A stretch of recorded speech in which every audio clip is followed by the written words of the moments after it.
Welcome to Stuff You Missed in History Class, a production of iHeartRadio.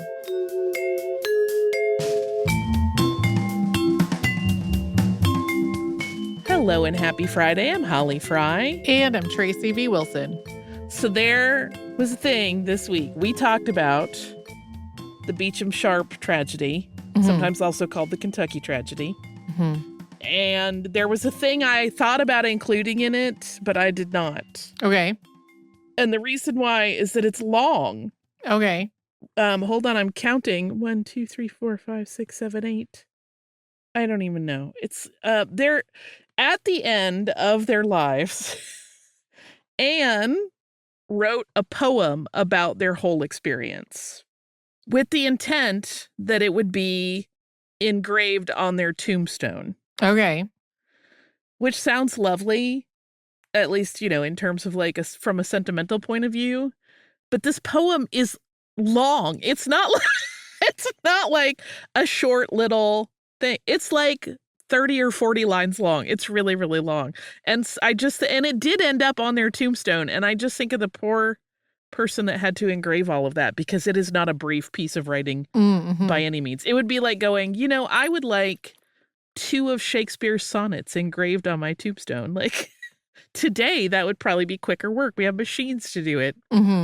Not in 1826. And it basically is a very romanticized version, of course, of their story. Yeah. I also didn't note that a lot of people, I mean, I think it's pretty commonly believed that Anne really co-authored that final document with her husband, that she had a lot of say in it. It was not written in his handwriting. Okay.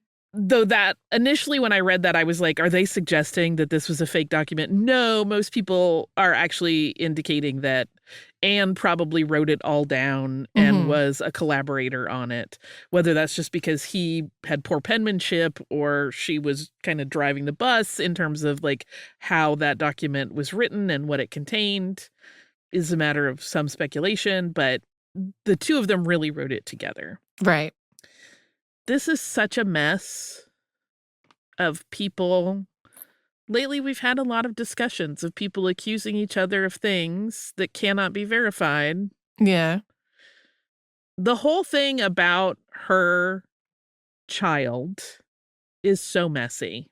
So messy. And the only person who we could say knows for sure or knew for sure who the father was her. And she never stated it was anyone other than Sharp, but there are even some questions about whether she ever actually stated it was Sharp. So it all stays a mystery. It's a little unsatisfying. Yeah.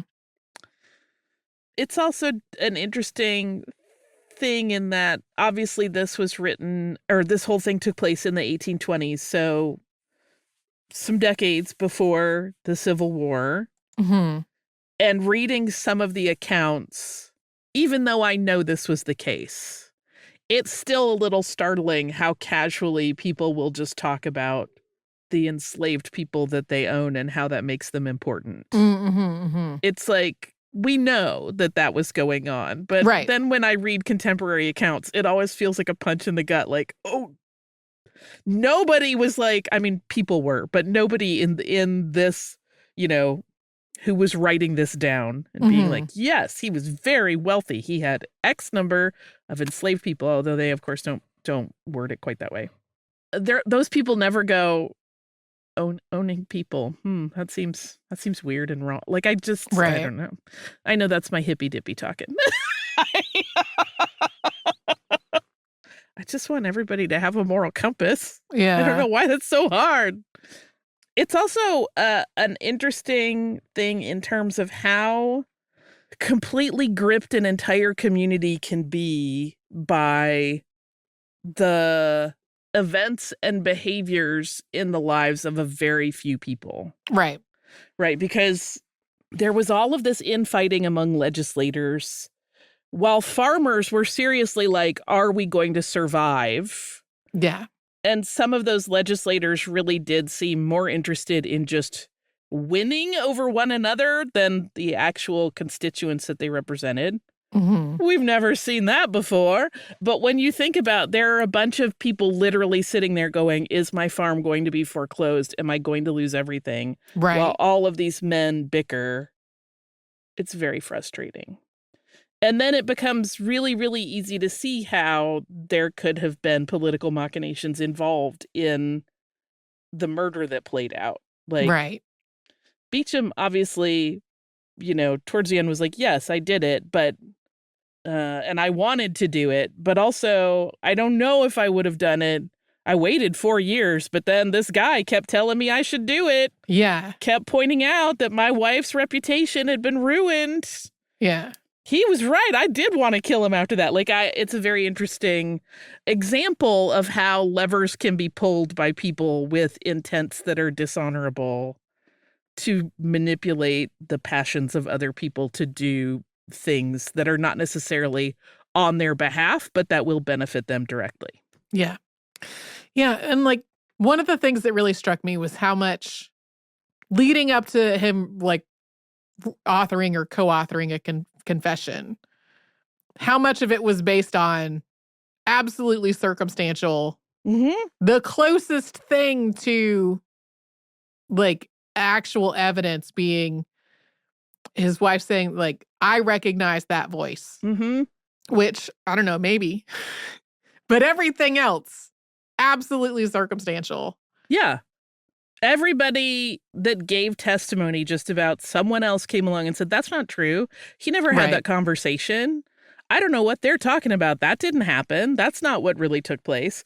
It's such a mess. I don't know. It also is not a good example, but a clear example of the way that public opinion gets put in place. Because again, right up until the sentencing, Beacham was very adamant that he didn't do it. Right. And with no evidence, it took that jury less than an hour to go, yep, guilty. It's like, did you just go off vibes? Like, that's not how that's supposed to work. It's just a fascinator in a sad way.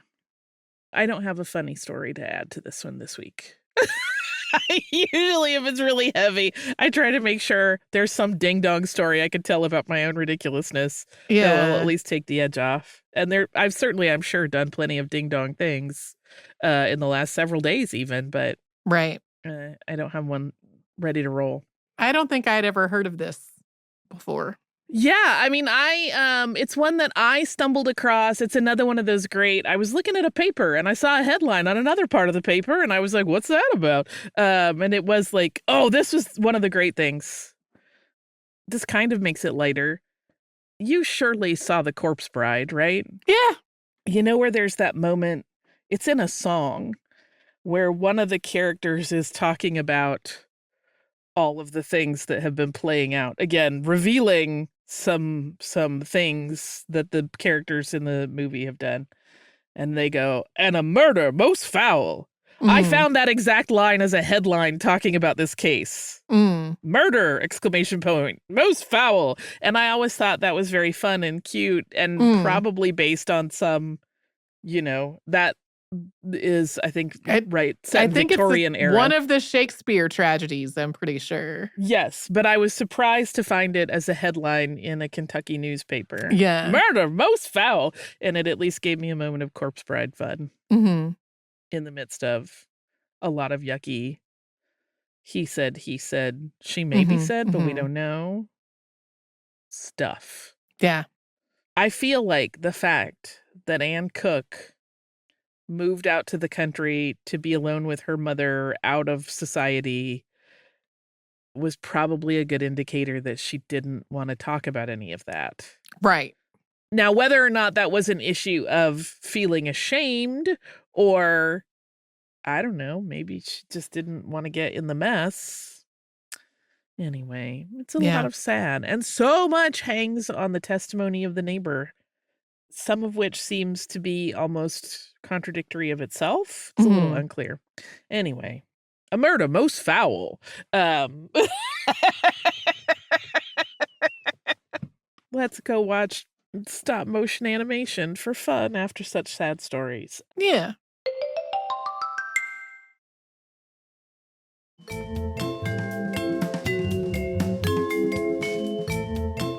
We talked about Wilfred Owen this week. We sure did. I have kept circling back to Wilfred Owen repeatedly. Dulce et Decorum Est is a poem that we read, I think, in high school, maybe also in college in like a different context, in a more humanities context in college and in literature class in high school. And I did not know anything about his life or biography when reading the poem. The poem was really about like World War I and the horrors of trench warfare Right. and the use of gas and things like that. It was not about Wilfred Owen as a person. And so I did not realize that he had been a soldier and that he had been killed at the age of only 25, so close to the end of the war. And when I learned that, I kept just circling back to him and kind of wanting to do an episode about it. And as I said in the episode, I just kept kind of wanting to hug him. I am sad that he had such a short life because of war. I got the impression that you had some similar responses as we were wrapping up the episode. I did, and his work, I never really studied him. So looking at this after you had sent it over, to me, there's such a very obvious through line from his work to another recent topic who is near to my heart, Kurt Vonnegut, and the way he talks about war. Yeah. I'm like, I guarantee he read his work. I guarantee it. I had not thought about that, but that makes absolute sense. Yeah, it's very not romanticized when he talks about it in any kind of way, even in his offhand asides. It's usually all about how stupid the whole thing is and pointless. Yeah. And that is the undertone of a number of Wilfred Owen's poems as well. Regarding the height requirement to join the British Army. Yeah. So, as we said, he was a little more than 5'5", just like a smidge over 5'5". And the height requirement at the very beginning of the war had been less than that. And then they had such a surge of people trying to enlist that they raised it to just have a way to quickly weed people out. Mm-hmm. But then kept having to progressively lower it. Simultaneously, there were people underneath what had been the original limit, which I think was 5'3". And there were men under 5'3" who wanted to enlist, and a lot of them actually who wanted to enlist. And so special battalions were formed called Bantam battalions, named for the, I think, rooster, right? Bantam roosters. Yeah. And a lot of the people who joined these Bantam battalions were like dock workers, mine workers, people who were shorter than average, but also like really stocky and really strong. And I kind of went on a slight detour learning about Bantam battalions, and then was like, Tracy, you got to get your mind back on your work. So I don't know if that might be a topic for some kind of future episode, or it might be incorporated in a future episode in some way.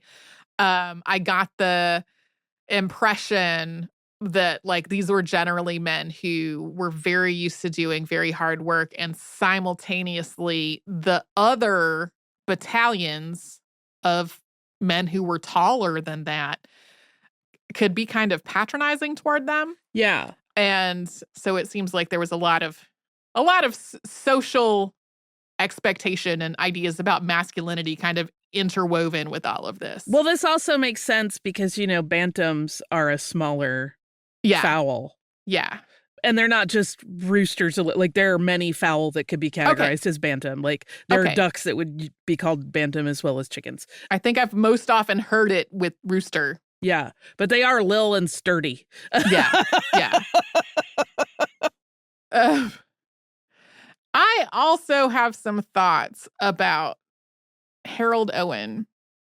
Yeah. Who I have not researched at all. I know zero about his life, but he went to such lengths to just black out parts of his brother's letters, and in some cases cut out parts of them with scissors. without knowing that, a person who is reading the collections of his letters that his brother had edited and published might think that, these were letters sent from the front. Maybe they just got damaged in transit. Like, that Right. might be what illegible meant. No, illegible meant that Harold went through them and expurgated them. He made them illegible.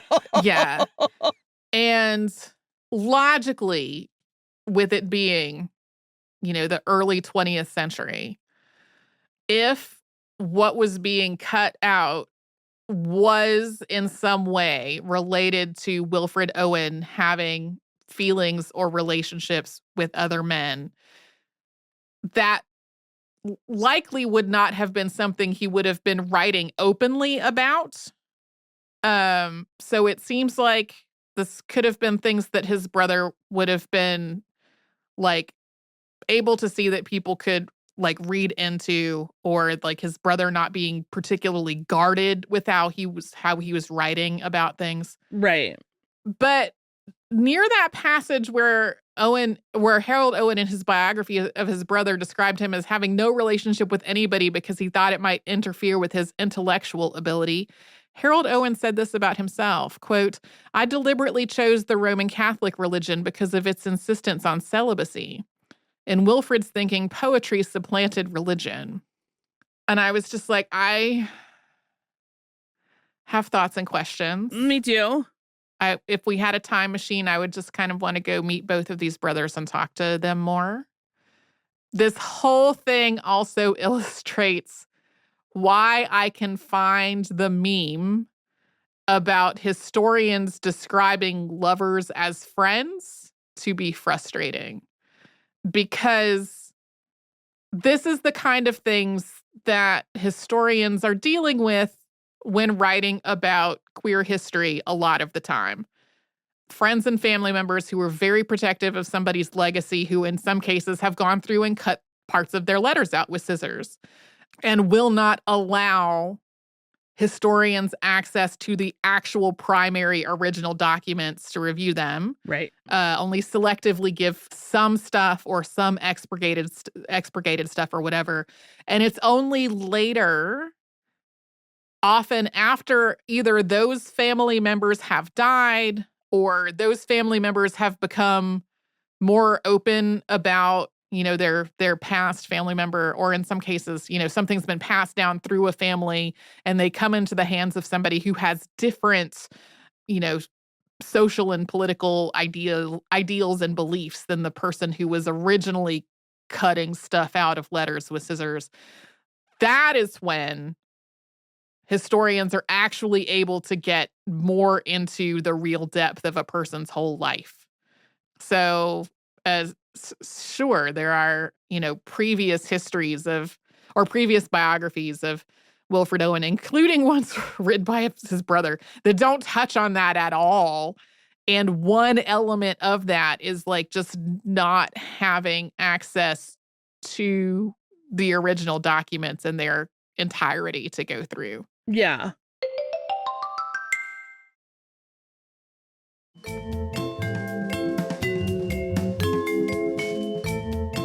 I always try to think about like what that moment is where someone decides essentially to rewrite history. Mm-hmm. And I honestly am a little conflicted about it for a couple of reasons. Obviously, like, it sucks to not have original documents available to tell an accurate story.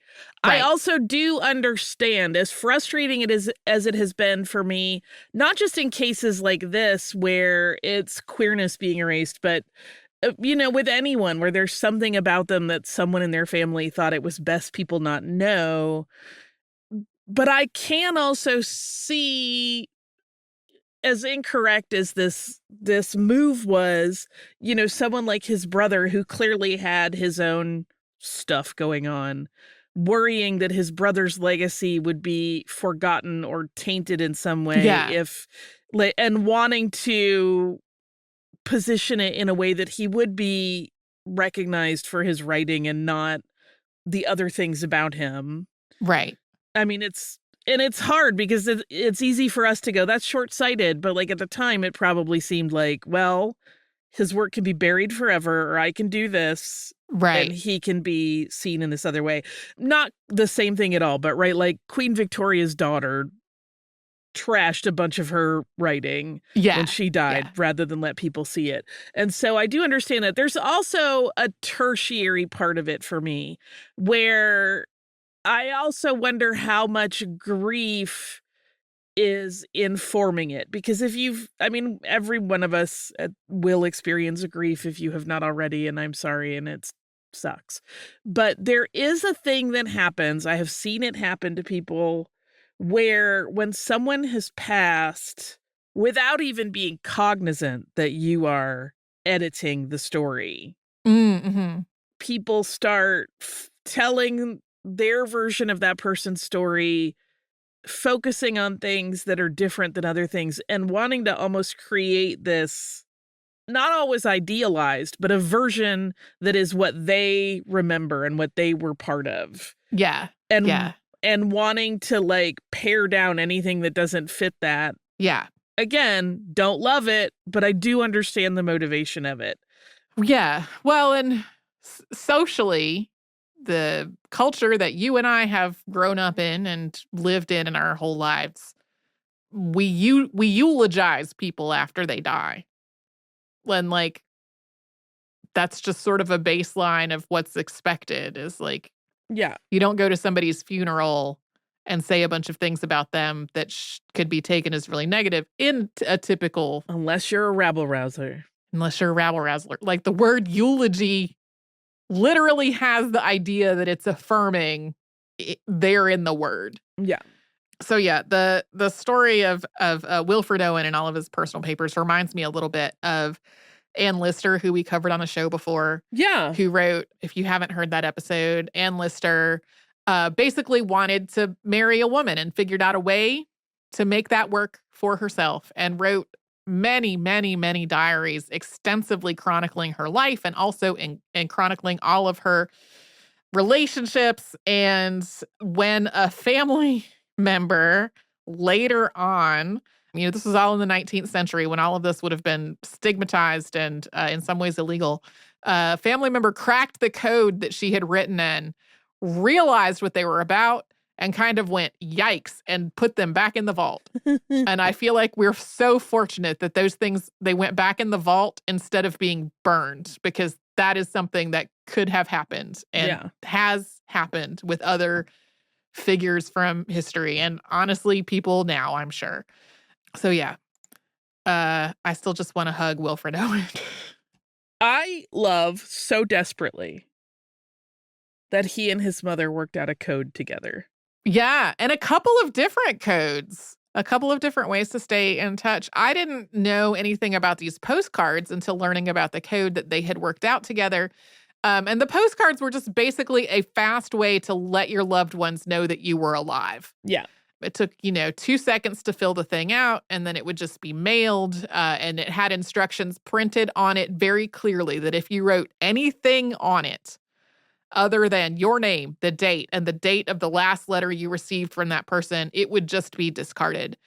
And also, the things in and of themselves a form of propaganda, because all of the statements you could communicate with somebody were none of them positive. Were like, none of them were like, I am in the hospital and will never recover. Like that was not an option. I wonder too, since these were postcards, if part of this wasn't an effort at concealment from like enemies reading.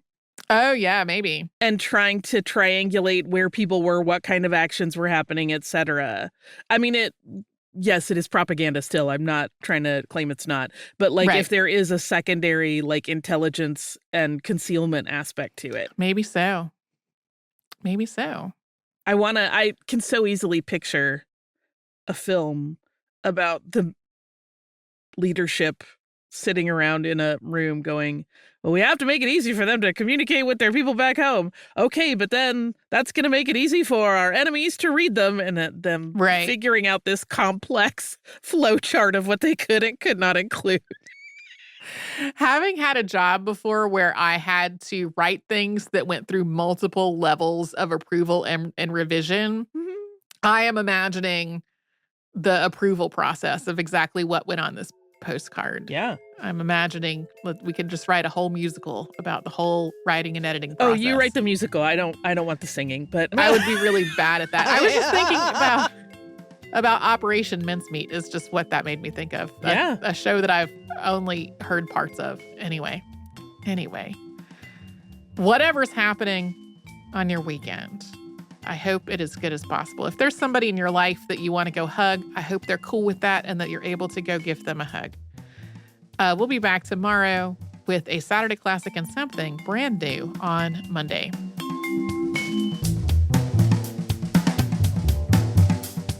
Stuff You Missed in History Class is a production of iHeartRadio. For more podcasts from iHeartRadio, visit the iHeartRadio app, Apple Podcasts, or wherever you listen to your favorite shows.